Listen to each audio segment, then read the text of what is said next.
We time skip ahead a month. The timeline for the Battle Network series is a bit ridiculous, by the way. It's said to occur over at most 2 years. But in the games, once you tabulate everything, it seems far longer than that. Only to find that World 3 has shut off the water to the entire city.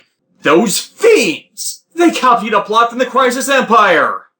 Granted, it doesn't start out that way, just seeming as a failure of the general water management systems, as we will learn when we visit the waterworks section of the government complex, which also introduces Land's primary net battling rival, and all-around jackass Chod Blaze, operator of Protoman.exe, aka Blues.exe. And because his Japanese name is Blues, all of his Navi chips are B-code chips. See the logic to that? Most of the Navis that had their names changed to localization end up having that happen. Still, Chod and his Navi most prominently have the chip on his shoulder you would expect of Blues, in part because he is the cliché child prodigy, always looking down on others and having an ego about him which he uses to put others down. He is often not wrong in his proclamations of why others should stay out of things, it's just in his delivery how he antagonizes people. Not help that his net battling ability has allowed him to be granted the status of official net battler, meaning he's been specifically deputized to investigate and counter net-based crime due to his skill in facing viruses and navis. I think it's because of Dr. Hikari preventing such that Lan, in following incidents, was never explicitly given that title, something that changes in the anime iterations of things beginning with Access. As when they actually fight, Lan and Megaman canonically kick their asses due to their greater bond as Navi and Operator, while it takes until the later games, and by proxy once more the anime when Protoman goes nuts, for Chod to see the closest thing he has to a friend as more than just a thing. Though once again, Chod is far less of an asshole in the anime, probably because there was more time for character development, though both iterations eventually gain a level of mutual respect and friendship. Plus, this part of the game has one of the more amusing mistranslations people use to make fun of him for being a jerk, as when you first see Protoman speak up, he refers to Chod as Load Chod. I'd call that English, but Chod's original Japanese name is Enzan, Blues.exe calling him Enzan-sama, and Sama is commonly translated, when a translation or dub actually bothers to recognize the significance of the honorifics, as Lord. So, yeah, methinks whoever was editing the scripts was not having a good day with their proofreading. Then again, as I inferred earlier, you see translation issues pretty frequently here. But yeah, the waterworks is weird. You having to traverse it twice. The first time to one part of it, which gets the water flowing after you fight a bunch of ice-style water viruses, only to learn all you did was let contaminated, poisoned water into the city's pipelines. Something Chod justifiably chews Lan out for as part of him getting involved in things over his head, after you were led there by a suspicious Navi. Though again, that suspicious Navi was acting nice while Chod and Protoman were being assholes, so yeah, it's easier to baffle and trick someone with kindness than to trust the word of someone that's an asshole, even if they are trying to be blunt. But I was instantly tipped off to his nefariousness because he is a fucking clown. Thus, we then need to visit a second sect of the waterworks net they previously sealed off, which actually contains the true problem with the water treatment systems, but is guarded against fixing. Not help that the entire way is a series of puzzles based on ice, meaning you need to figure out how to slip-slide your way across the regions, which to me makes it one of the more frustrating networld puzzles. Especially the one where if you aim yourself wrongly, you drop straight through the floor. You have no idea how long I spent on this region the first time around, as I could not for the life of me figure out the pattern. Now, who's guarding the purification system? Iceman, Navi of Freud, one of the managers of the waterworks, whose son has been kidnapped by World 3 to get him to sabotage the systems. Iceman is infamous as being one of the easiest to beat elemental Navis, made that way in part because they've not had us encounter electric-type viruses yet, so there's no elemental advantage chip to use against him. And also they're compensating for making Fireman in the beginning pretty damn difficult. But we can only get to Iceman after actually saving Freud's son, as he had been stuffed in a car trunk right outside of the school. And he gives us a program removed from the system that's required to even allow us past an obstacle there. So once we tell Freud his son's safe, everything's set right, even though we're left with the mystery of the suspicious Navi, who, while everyone else was occupied in the infighting, succeeded in nabbing the Aqua program, one of a set of super programs Wily's after for this grand scheme. He already got the fire program from Lan's oven, and in a cutaway to Wily's base, they somehow failed to nab the wood program, but need to get all four for them to create something called the life virus, which will be this game's end boss superweapon. However, with all their recent actions, World 3 is having funding issues. Thus, during a day where Lan and Mail are out downtown trying to find a gift for Yai, and incidentally giving us the locale of the second optional boss Skullman as operator Miyu, where you can farm more higher tier invisible chips, the fucking clown Color Man strikes again, and screws with the city's traffic control systems, taking hostage the occupants of a bus as ransom. All this told by his operator Midoi. Ugh, what kind of awful person would operate a clown-based AI anyways?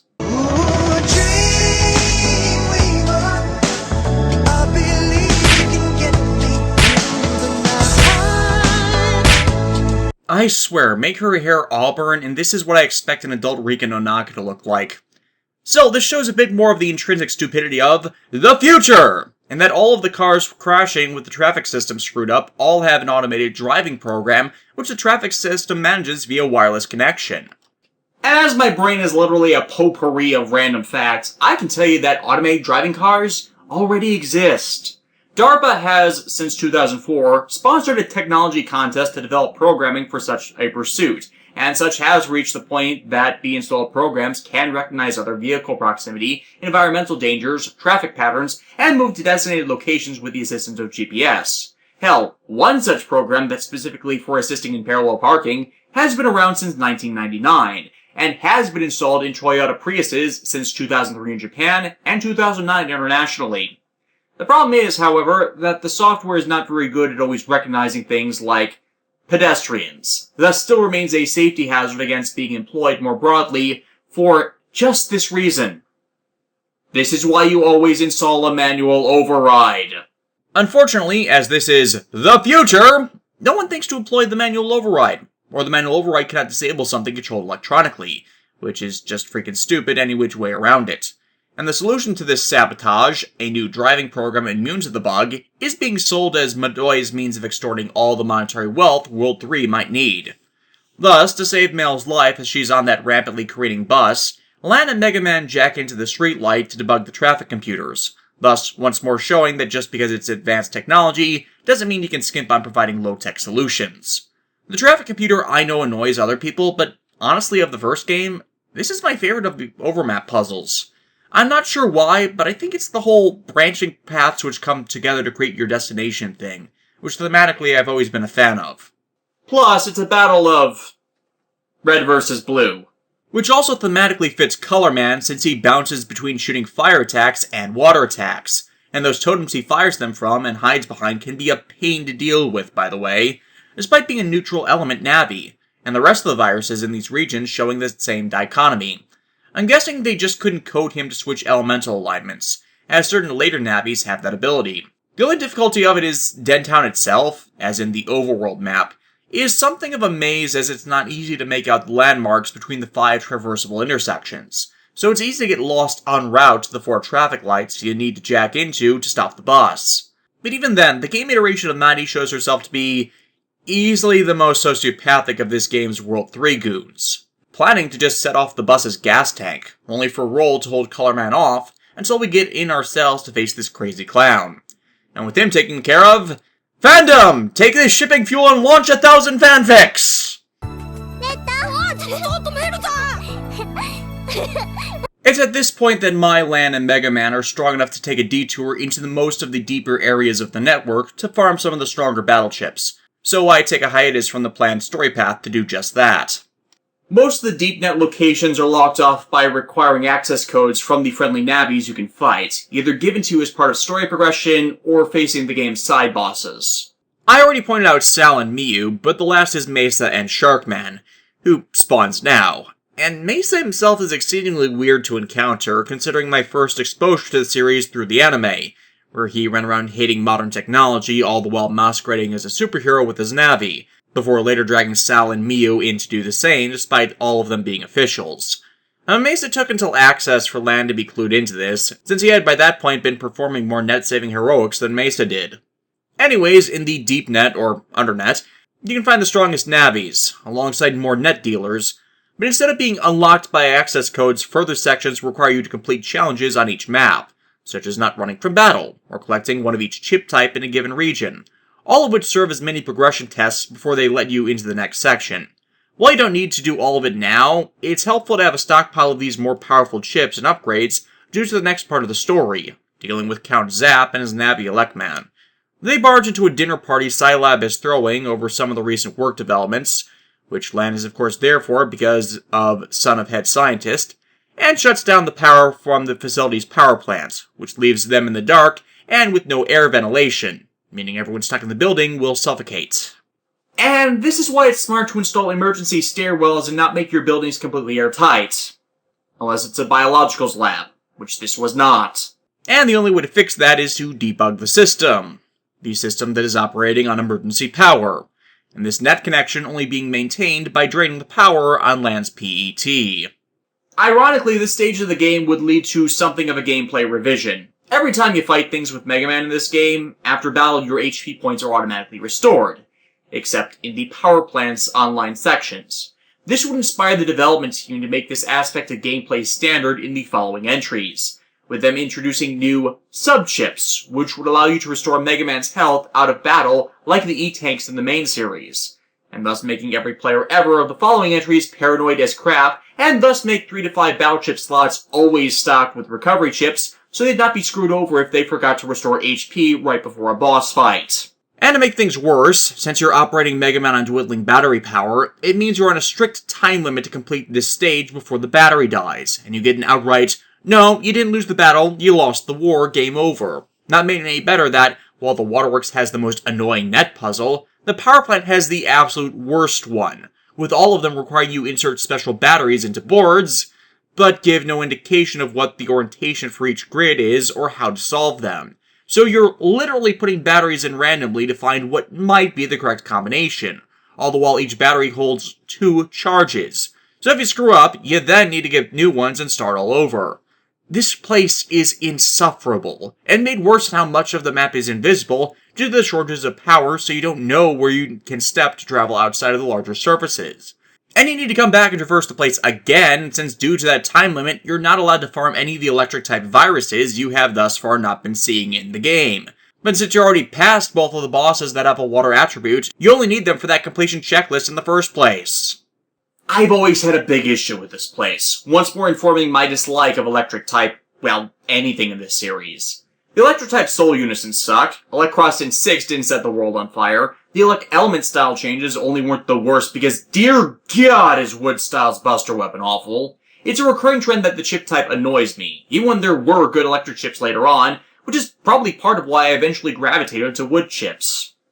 Apparently I'm not the only one, as when they got to the Star Force series, there was no electric-type form in the first game's various versions, but then they forced Zerker Tribe onto both versions of the second game, and made it the standard tribe form as otherwise no one would have been interested in it.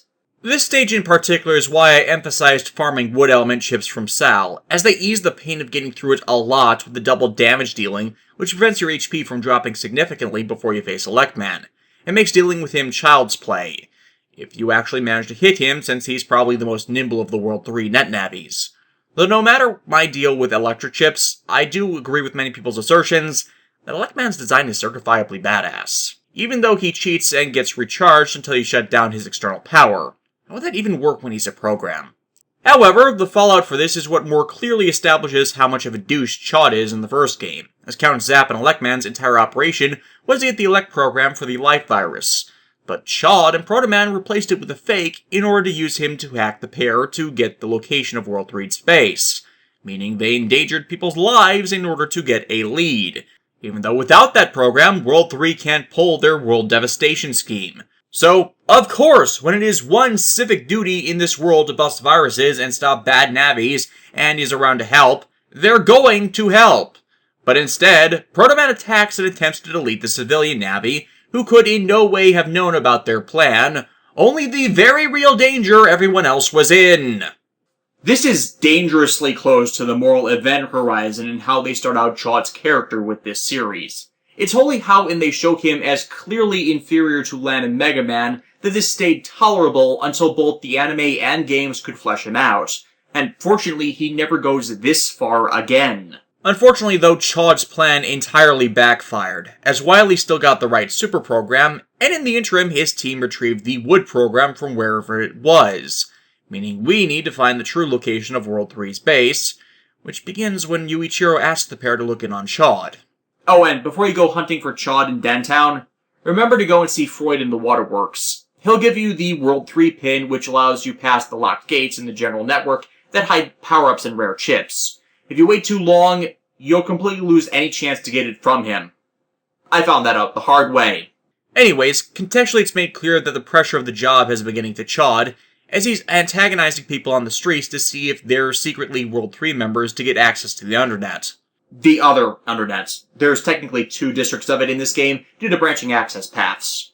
But this gives us the prompt to go talk to Higsby as a former World 3 flunky, with him giving up the first of a set of World 3 memos which all act as keys. After you use Higsby's, he lets you know of the other former World 3 members who would have the other 3 keys, and won't give them to you if you're underleveled or haven't collected enough chips. The first is at Scilab, probably informing why they have thus far had the entire run of the government complex. The second, as I alluded to before, is Miss Yuri, who, in this iteration, instead of being a badass secret agent with Navi to match, and one of the fraction of a percentage of humanity able to use the ability to cross-fuse, is just another teacher who's a palette swap of her sister. Lame. The last, however, is an old man in AC/DC, and... wait, this isn't popping. It requires that I have a high-level Navi, Megaman's above level 70, and I checked that's the requisite for this, and he's not doing anything. You mean to tell me I got past Miss Yuri this time by actually suffering through the game's time sink, just to run into another bugged NPC that won't let me past him just after I got past her, despite my Mega Man being above the required level for him to give up the data? Ah! Yeah, this is the reason this is the second worst of the Battle Network games in my opinion. It's ridiculously buggy about all of this in ways that can entirely prevent you from actually finishing it.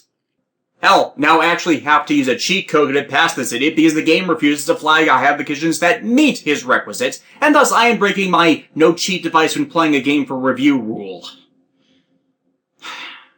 You know, if it was just punishing me for using cheat codes like the Miss Yuri thing, I'd understand, but no, this is legitimately a problem with the game data. I later checked a partially finished save file from years ago I have on an emulator, and it locked me in the exact same spot. And there we go. With that, and a few words from the old man that further inform my interpretation of this wildly suffering from a psychotic break, you can make it to pretty much every district in the net.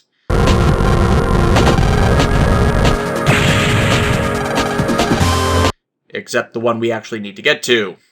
Yeah, this was Bomb Man, and Bomb Man is kind of a chump by this point. Partially because the throwing-styled bombs in these games are and has always been awful, but especially if you've been keeping up with power-up and battle chip collection. But of course, to make this funny, I chose to fight Kim by using a time bomb. It's like rain on your wedding day. With it, you gain the World 3 address, but with the connection to it closed, the pair have to take it to Yuichiro instead. Surprisingly, this leads to the first time Yuichiro's acted like a responsible parent all game, and thus putting him ahead of arguably 90% of the parents present in Japanese fiction that aren't already dead. I say arguably, as many think that percentage is far higher. By trying to prevent Lan and Mega Man just throwing themselves into danger.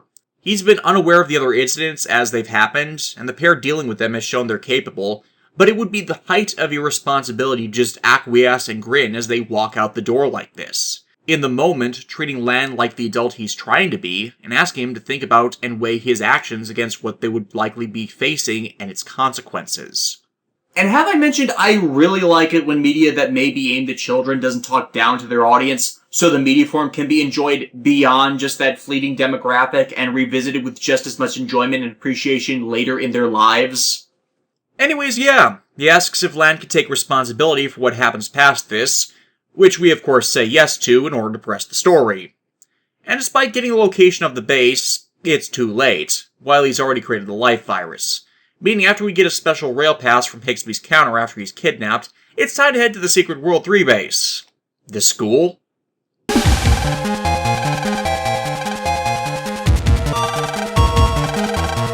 Why is there a secret metro line hidden under the school? How did no one notice that? On second thought, that would explain why they tried to hypnotize the school. With it in their dominion, they'd probably be able to operate a bit more freely. Though at this point I spent about 10 minutes farming Protoman V3s from Chod, as I love Protoman's Navi chip and it makes it so much easier to pull off double hero when you have duplicates. Though before we move on, I should mention the last three bosses that, thus far, have been inaccessible. Pharaohman, Shadowman, and Base. The former two, with the context of the full series, are kind of oddities. The former is a World 3 Navi that honestly does nothing outside of the anime, whereas in the anime he's the uber boss of the first story arc instead of the life virus. And then it gets weirder when he's pseudo-reincarnated into Base, despite the Battle Network games and manga, establishing he's his own separate thing. The Base's use in the anime was always slipshod, I'll admit.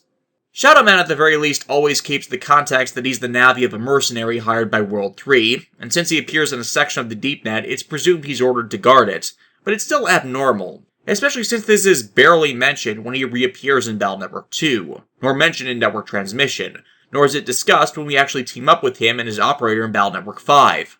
And you see why I said they were oddities? Even the extra Navis in the following games have a better framework to their inclusion. Base.exe, on the other hand, is the uber boss in every game. While he only really plays story-centric roles in Battle Networks 2 and 3, he continues to appear throughout the series as the final challenge of your skills, and an appropriate one since he was the greatest rival of the original. He will relinquish the last battleship you can collect in the game, if you beat him. In this case, that battleship is his own distinct life aura.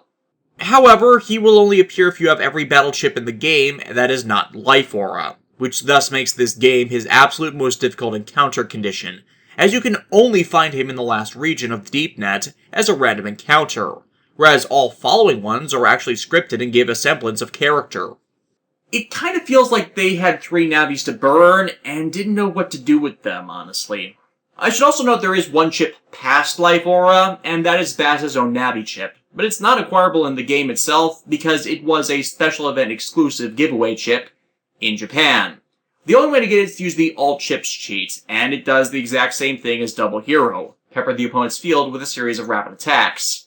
It'd also be seen in later games doing the same thing, though there'd also be some additional variety later as well. Anyways, World 3 headquarters.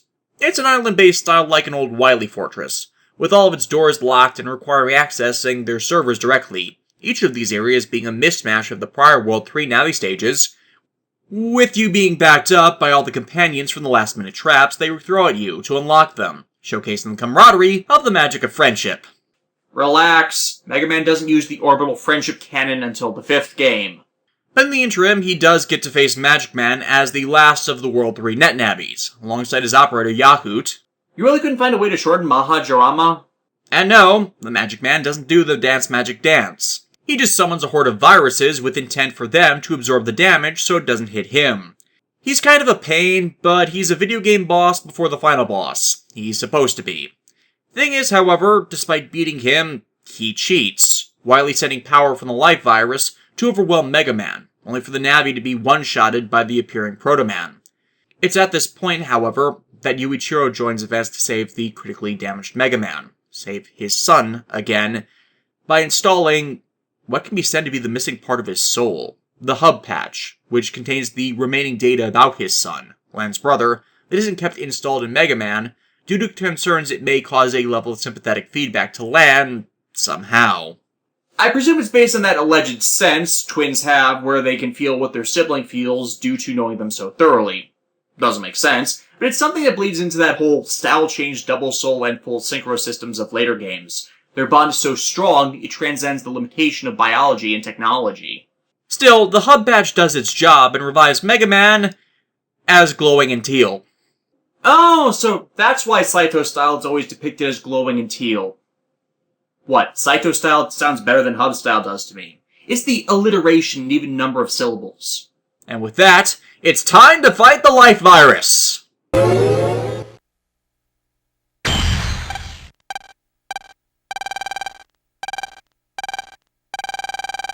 The hell just happened? Where's the life virus fight? Let me try that again.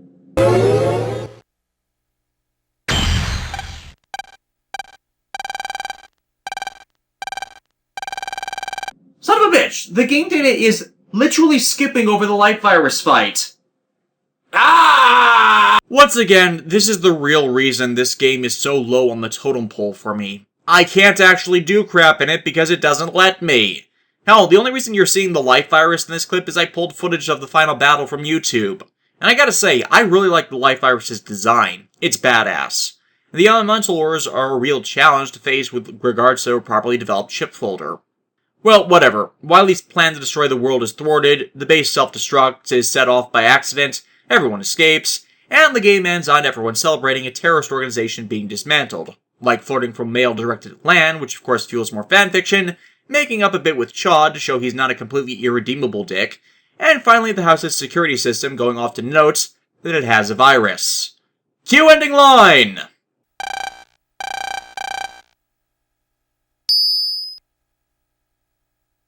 Megaman Battle Network 1 is not a bad game. It just pales in comparison to the ones that would come after it. I honestly feel like it sets up the setting well, though it plays a bit too much into the late 90s, early 2000s distorted vision about how life in a technologically networked future would look like. Really, why it's the entry I have played the absolute least is of simply due to the game's many bugs that either lock out progression or remove from you the ability to do story events, and simply the gameplay and aesthetic designs that would be better in later entries. It's mainly due to Mega Man's pedigree that the game did very well for itself, and so the series would play itself out through the Game Boy Advance years, with most of the entries being better than this, and all having their own gameplay revisions that honestly, even at their worst, makes each of the games an experience into and of themselves. Which we will all be seeing more of soon enough on the show, for the Mega Man franchise, no matter the segment of it, is great, and the Battle Networks are just as worthy of praise as its mainline compatriots, just in different ways which have left to be remembered fondly these last 15 years. And my friends, they do get better from here. Jackhead, Megaman.exe, execute!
I'm Shinta, and though Dot Hack may be dead, the influence from series like it lives on. And for us, the Battle Network fun has only just begun.